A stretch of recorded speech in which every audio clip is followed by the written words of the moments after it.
Waalaikumsalam Waalaikumsalam warahmatullahi wabarakatuh. warahmatullahi. Kami dari kami dari kelompok 4 yang beranggotakan Dila Nur Isnaini, Dwiki Aditya Purnomo, Ella Kurnia Halis, dan Fadil Arya Saputra akan mempresentasikan hasil dari diskusi kelompok kami yang berjudul Perawatan Kenyamanan.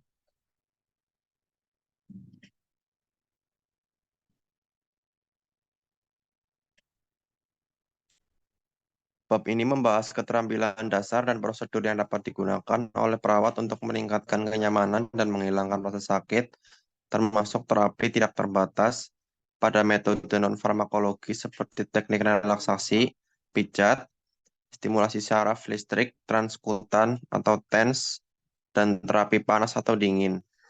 Bab ini juga membahas tentang perawatan terhadap klien yang sedang menerima analgesik yang dikendalikan pasien PCA dan mereka yang telah kateter epidural. Namun, bab ini tidak dimaksudkan untuk menjadi sebuah manual manajemen nyeri tingkat lanjut. Kebutuhan klien, kemampuan, dan tingkat minat menentukan keterampilan dan prosedur mana yang paling banyak efektif. Dampak sakit. Salah satu gejala paling menyusahkan yang dialami klien adalah nyeri yang tidak kunjung hilang. Menurut European Federation of IASP Captors EIF EI EFIC 2016, nyeri terus menjadi masalah yang signifikan di seluruh dunia. Nyeri yang tidak diatasi dapat mengganggu kualitas hidup klien serta kemampuan klien untuk berfungsi. Nyeri juga dapat mengganggu hubungan klien dan menyebabkan kecemasan, ketakutan, dan depresi yang parah. Mungkin mengarah pada bunuh diri. EFIC 2016. Untuk mempromosikan klien kenyamanan dan mengurangi rasa sakit, pemahaman tentang klasifikasi utama dan kategori nyeri sangat penting. Nyeri nosiceptif dan neuropatik. Nyeri neuropatik merupakan suatu proses yang memengaruhi somatosensorik sistem saraf. Contoh nyeri neuropatik termasuk neurologis penyakit, neuropati diabetik, neuropati sensorik dari kemoterapi, dan neuralgia trigeminal. Rasa sakitnya sering digambarkan seperti tertusuk-tusuk, berduri, terbakar, kesemutan, atau seperti tersengat listrik.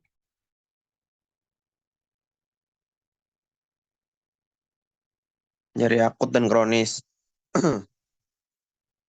Dua kategori nyeri temporal utama adalah nyeri akut dan kronis.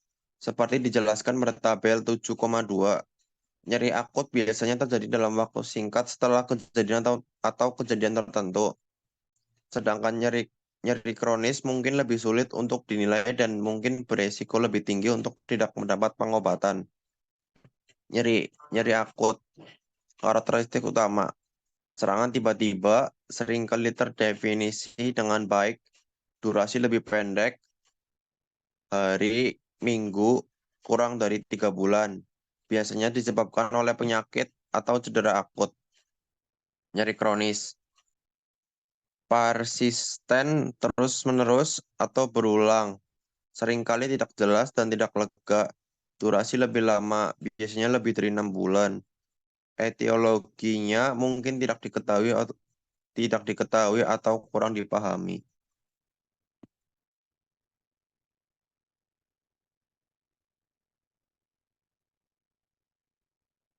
Penilaian nyeri klien. Penilaian nyeri memerlukan perhatian terhadap gejala subjektif, misalnya laporan diri sendiri, serta tanda-tanda objektif nyeri.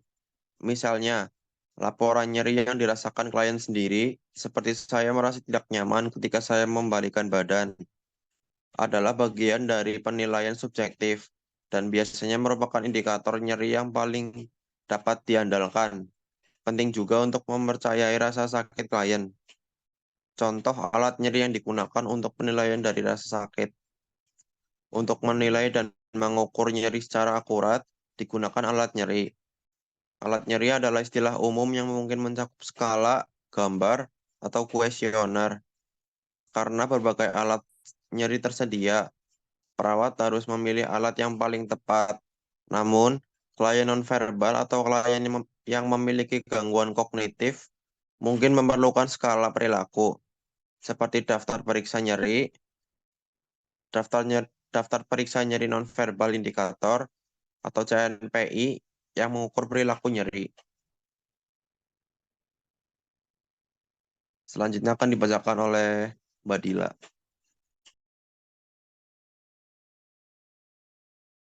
Komponen dari CNPI adalah sebagai berikut.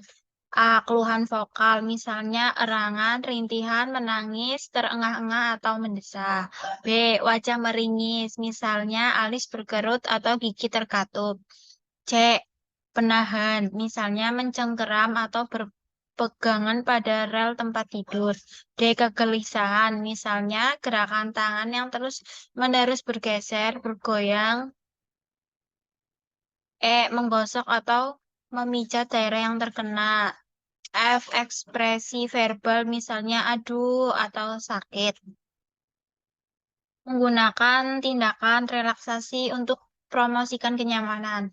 Untuk mengurangi rasa sakit dan meningkatkan kenyamanan non-farmakologis atau non-drug, tindakan seperti teknik relaksasi mungkin bermanfaat bagi banyak orang. Langkah-langkah ini hemat biaya dan memiliki efek samping yang minimal efek. Kemudian meningkatkan lingkungan klien. Salah satu pendekatan non-farmakologis untuk manajemen nyeri adalah penilaian dan modifikasi yang sesuai terhadap lingkungan klien. Dosei 2016 mencatat bahwa kemampuan seseorang dalam menyembuhkan dipengaruhi oleh baik lingkungan internal maupun eksternal. Untuk klien di rumah sakit, lingkungan luar meliputi gambaran bau dan terdengar di dalam ruangan. Florence Nightingale membahas efeknya bahwa faktor-faktor ini dapat mempengaruhi kesehatan klien. Kemudian pernapasan terkendali. Teknik pernapasan terkontrol dilakukan lebih lambat, lebih dalam pernapasan yang memfasilitasi relaksasi. Pernapasan terkontrol juga bisa terjadi mengurangi stres dan kecemasan klien selama prosedur yang menyakitkan. Kita dengan citra terpadu, nilai klien sebelumnya dan jelajahi apa jenis pernapasan terkontrol mungkin membantu dari sudut pandang klien melihat. Sebelum melakukan latihan pernapasan terkontrol, tanyakan pada klien apakah mendengarkan musik atau kaset audio atau menggunakan aromaterapi atau semacam lainnya selama latihan. Kaji klien secara terus-menerus. Pastikan klien tidak mengalami hiperventilasi atau mengalami jenis lainnya dari tekanan fisik atau emosional. Kemudian citra terpadu. Citraan terbimbing dapat dilakukan dengan menarik napas dalam-dalam atau sambil mendengarkan musik. Kaji intra Kaji kontraindikasi klien seperti riwayat halusinasi atau psikosis dan berkonsultasi dengan profesional lain sebagai diperlukan. Pijat terapi. Terapi pijat yang telah digunakan selama ribuan tahun mempromosikan relaksasi dengan menggunakan kekuatan sentuhan. Hal ini ditentukan oleh American Massage Therapy Association sebagai promosi kesehatan dan kesejahteraan dengan manipulasi jaringan lunak dan pergerakan tubuh.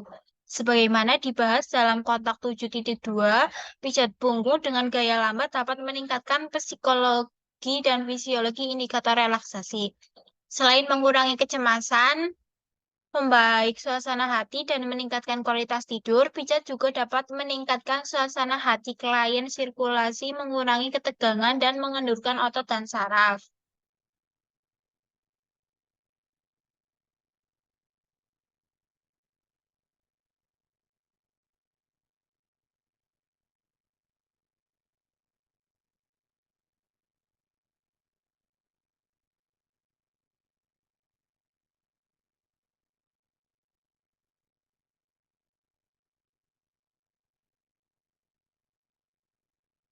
Kemudian sirkulasi terapi dingin atau panas. Singkatnya, terapi panas dan dingin mungkin merupakan solusi non-efektif.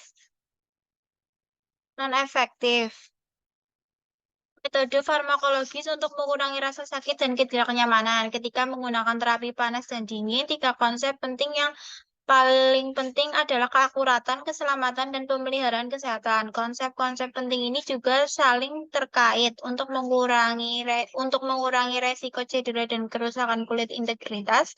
Terapi panas dan dingin harus digunakan secara akurat dan sesuai dengan instruksi pabriknya. Selain itu, klien harus diajari cara menggunakan terapi panas dan dingin secara akurat. Apakah dia akan menggunakan produk ini di rumah? Penerapan proses keperawatan, contoh diagnosa keperawatan ICNP terkait klien yang diharapkan hasil dan intervensi keperawatan. Diagnosa keperawatan risiko gangguan integritas kulit data pendukung klien dengan riwayat diabetes menerima terapi panas atau dingin. Hasil yang diharapkan dari klien tidak mempunyai bukti gangguan integritas kulit seperti yang terlihat pada kulit utuh, tidak adanya kemerahan dan lecet pada kulit, tidak adanya pola atau tanda luka bakar pada kulit. Contoh intervensi keperawatan, pantau kulit klien sering selama terapi panas atau dingin. Pertahankan penghalang kering antara kulit klien dan perangkat yang digunakan untuk terapi panas atau dingin. Akurasi penggunaan terapi PCA dipengaruhi oleh variabel berikut. 1. Penilaian klien termasuk usia, riwayat medis atau bedah, status klinis, tingkat kesadaran, orientasi, dan penilaian nyeri. 2. Kesesuaian terapi PCA untuk klien. 3. Patensi dan integritas situs IV untuk terapi PCA. Menggunakan analgesia epidural untuk meningkatkan kenyamanan. Metode lain untuk memberikan analgesia adalah melalui kateter epidural. Alat ini dipasang langsung melalui punggung klien ke dalam ruang epidural, biasanya pada sela L3 sampai L4 atau sela L4 sampai L5 yang terletak di kanan spinalis superficial dura mater. Seperti yang terlihat di gambar di bawah ini. Pemberian obat epidural yang tidak sengaja ke dalam saluran IV klien dapat menyebabkan kejang, sedasi berlebihan, dan henti napas atau jantung. Saat menggunakan kateter epidural dan analgesia perawat terdaftar bertanggung jawab atas pengkajian, pemantauan, perawatan, dan evaluasi nyeri pada klien tersebut. Seperti halnya terapi PCA. Keamanan dan akurasi adalah dua konsep penting yang paling penting untuk dipertimbangkan. Selain cedera, klien yang memakai kateter epidural mungkin berisiko terkena infeksi terkait kateter. Oleh karena itu, strategi pengurangan resiko seperti penggunaan teknik steril dan pemantauan lokasi pemasangan epidural sangat penting. Kemudian presentasi dari kelompok kami untuk kelompok 9, apakah ada yang ingin ditanyakan? Izin bertanya dari perwakilan kelompok 9. Perkenalkan, saya Safira Bersara Ramdhania. Izin bertanya, apa saja cara untuk meningkatkan keamanan dan kenyamanan pada pasien? Terima kasih. Sama-sama.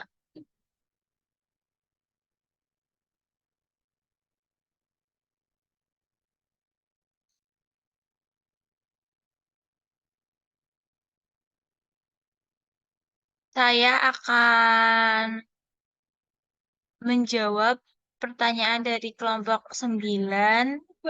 Apa saja cara untuk meningkatkan keamanan dan kenyamanan pada pasien? Jawabannya, 1. Tulus ketika berbicara ke pasien, sehingga pasien akan merasa lebih nyaman ketika tenaga medis secara tulus menunjukkan rasa empati. 2. Berusaha mengenal pasien lebih dekat. 3. Tempat bersih dan nyaman. Yang keempat, jangan biarkan pasien Anda menunggu lama. Bagaimana? Apakah bisa diterima? Bisa, terima kasih. Sama-sama.